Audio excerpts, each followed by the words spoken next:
Welcome to Gyandeep success point. स्वागत है फिर से आपका ज्ञानदीप सक्सेस पॉइंट में। आज हम लोग जानेंगे बायोलॉजी का एक इम्पॉर्टेंट टॉपिक्स टीथ के बारे में। टीथ अर्थात दांत। आप सभी जानते हैं कि दांत हमारे मानव या किसी जीव जंतु का एक प्रमुख अंग माना जाता है।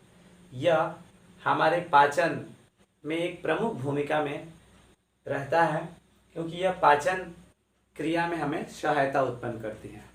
सबसे पहले आज इनके बारे में कुछ मौलिक ज्ञानों को एकत्रित करते हैं। हम सभी जानते हैं कि दांत का अध्ययन ओडोंटोलॉजी कहा जाता है।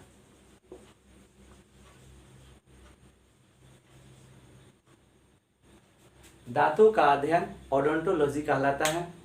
दांत मानव शरीर में 4 प्रकार के दांत पाए जाते हैं। ये दांत के 4 प्रकार हैं। कौन कौन से? इंसीजर, सबसे पहला इंसीजर, इसे कृंतक कहा जाता है, कृंतक। और 2 नंबर है केनाइन, 3 नंबर है प्रीमोलर, और लास्ट में है मोलर। इसे भेदक या रदनक कहते हैं। और प्रीमोलर को अग्र चवर्णक और इसे चवर्णक कहते हैं। ये तो मनुष्य में जो 4 प्रकार की दांत पाई जाती है, ये चारों दांत कौन कौन से हैं? इंसीजर, केनाइन, प्रीमोलर और मोलर। हिंदी में कृंतक, रत्नक, अग्रचवर्णक और चवर्णक। एक वयस्क मनुष्य में कुल दांतों की संख्या 32 होता है। ये कोई आवश्यक नहीं है कि सब में इतने दांत मौजूद हो। फिलहाल इनके कार्यों के बारे में जानते हैं। आखिरकार कौन से दांत हमारे किस प्रकार के कार्यों में सहायता करता है।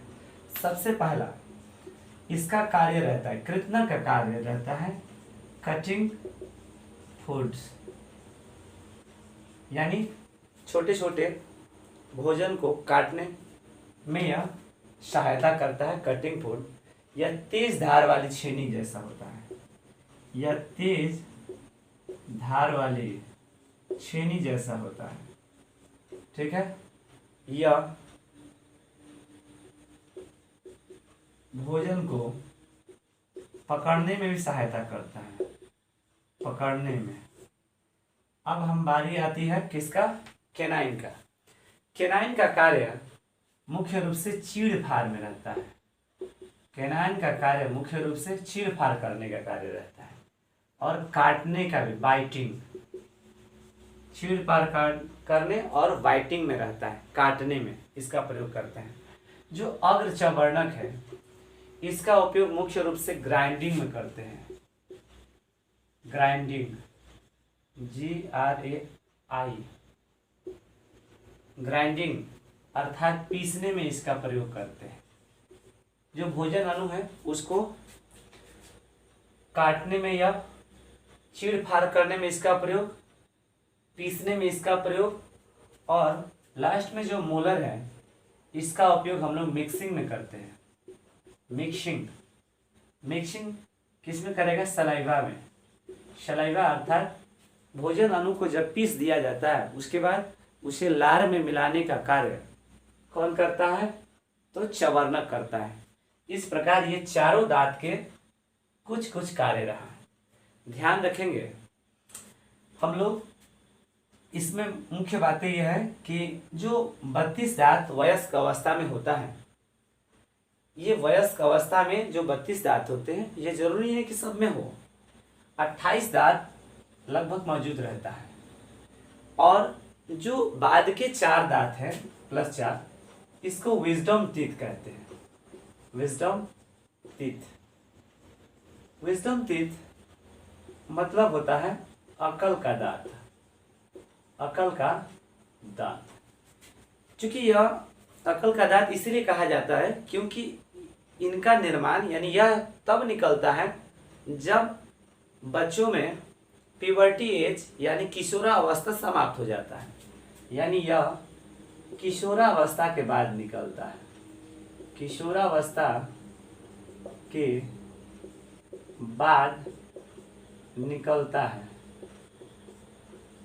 इसीलिए इसको विजडम एज कहा जाता है। यह 20-21 के उम्र के बाद ही होता है और तब तक अकल का दांत आने का समय भी हो जाता है और ऐसा माना जाता है कि किशोरावस्था समाप्त होने के पश्चात बच्चों में समझदारी आ जाएगी। ये कोई आवश्यक नहीं है लेकिन ऐसा माना जाता है, इसीलिए यह क्या है, अकल का दांत कहा जाता है।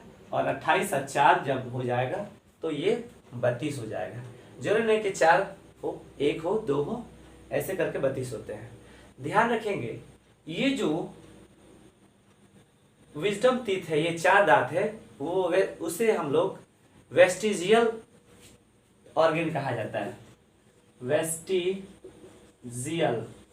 ऑर्गन अर्थात अवशेषी अंग, अवशेषी अंग अर्थात वैसा अंग जिसका हमारे शरीर के लिए कोई जरूरत नहीं होता है। पहले जरूरत होगी लेकिन वर्तमान समय इसकी कोई जरूरत नहीं है। तो इन बच्चों में जो सबसे पहला दांत निकलता है वह दांत इंसिजर होता है, यानी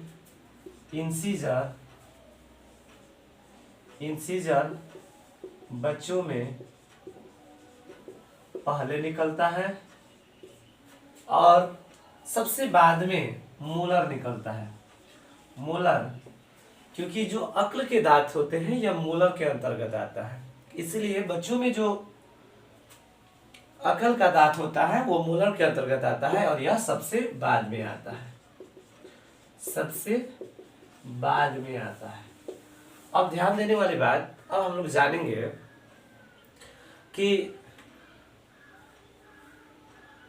डेंटल फार्मूला के बारे में कि जो हमारे 32 दांत होते हैं वह 32 दांत किस प्रकार से बटे होते हैं। इसके लिए हम लोग क्या करना पड़ेगा, हम लोग पूरे जबड़े को यहाँ पर रखकर एक भाग रख देते हैं आधार, इसके ऊपर वाला एक भाग, इसके बाएं भाग एक, नीचे एक और ये, अर्थात इसको 4 बराबर भागों में बांटा गया है।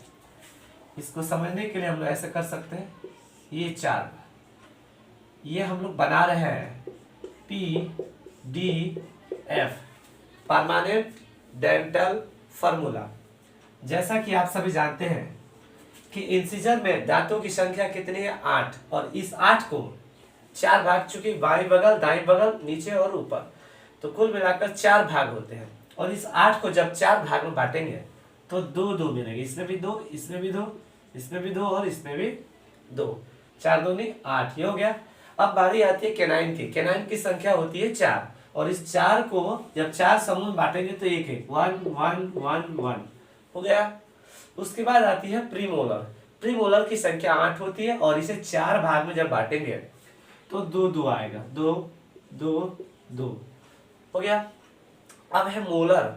मोलर की संख्या 12 है और इसको 4 भाग में जब बांटेंगे तो 3 चौक 12 यानी 3 3 आएगा सब में। ये है डेंटल फार्मूला 21 23 बटे 21 23।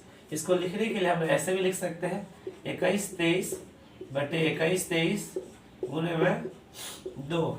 ये आप समझ लिए होंगे। 2 क्या है, इंसिजर है, 1 क्या है, कैनाइन है, 2 क्या है, प्रीमोलर है और 3 क्या है, मोलर है। इस तरह से ये हो जाएगा। अगर यही कंडीशन बच्चों में अगर हो, अगर बच्चों में देखें, क्योंकि बच्चों में कुल दांतों की संख्या कितनी होती है, 20। बच्चों के बारे में क्योंकि मिल्क टीथ की संख्या 20 होती है और यह 20 इस प्रकार से बटे होते हैं, जैसे इंसिजर, कैनाइन, प्रीमोलर और मोलर। तो इंसिजर की संख्या 8, कैनाइन की संख्या 4, प्रीमोलर की संख्या 0 और मोलर की संख्या 8 होती है। ये जो संख्याएं बताई जा रही है ये बच्चों के लिए है। अब इसका हम लोग डेंटल फार्मूला अगर निकालेंगे तो ध्यान रखें, इस 8 को जिस तरह से बीच को मानकर इसे एक 4 भाग में बांट लेंगे, ऊपर 2 और नीचे 2, ठीक वैसे ही इसमें इंसीजर 8 है और इसको 4 भाग में जब बांटेंगे 2 2 2 2, ये 8 हो जाएगा। फिर इसी प्रकार कैनाइन की संख्या 4 है, इसको जब 4 भाग में बांटेंगे 1 1 आएगा, 1 1 1। प्रीमोलर की संख्या 0 है, सोचना नहीं है, 0 डाल दीजिए। मोलर की संख्या 8 है, फिर 2 2 2 2। तो ये जो कंडीशन बताया 2 1 0 2, ये बच्चों के लिए है, जबकि वयस्कों के लिए 2 1 2 3 है। अब हम लोग जानेंगे कि आखिरकार दांत की जो स्ट्रक्चर है, दांत का निर्माण जो है वो किससे होता है। ध्यान से रखें, दांत का निर्माण गर्भावस्था में लगभग 6 सप्ताह के बाद ही शुरू होता है। मैक्सिलरी और मैंडिबुलर चाप के द्वारा इसका निर्माण होता है। फिर से सुन लीजिए, मैक्सिलरी और मैंडिबुलरी चाप द्वारा इसका निर्माण की क्रिया शुरू हो जाती है। लेकिन बच्चों में जो दांत निकलता है वो नीचे वाला दांत, नीचे वाला जो इंसिजर होता है वो दांत 6 से 8 महीनों में और ऊपर वाला 8 से 10 महीनों के बाद ही बाहर दिखाई देती है। इसका निर्माण होता क्या है, तो हम जानते हैं कि दांत का जो ऊपरी परत है वह सफेद रंग की होती है और वह डेंटाइन की बनी होती है। डेंटाइन उसे कहते हैं, डेंटाइन कहते हैं, है ना। और डेंटाइन की जो कलर होती है वो व्हाइट कलर की होती है, व्हाइट कलर की होती है। और इसमें क्या होता है, ये व्हाइट कलर की है और इसकी जो ऊपरी परत है, इस ऊपरी परत को इनामेल कहा जाता है। क्या कहा जाता है, इनामेल। ये मनुष्य शरीर का सबसे हार्डेस्ट पार्ट होता है, सबसे कठोरतम, इसको हम लोग कह सकते हैं कठोरतम भाग है। ये मानव शरीर का कठोरतम भाग है और इसके नीचे मांसपेशियां भी जुड़ी होती है।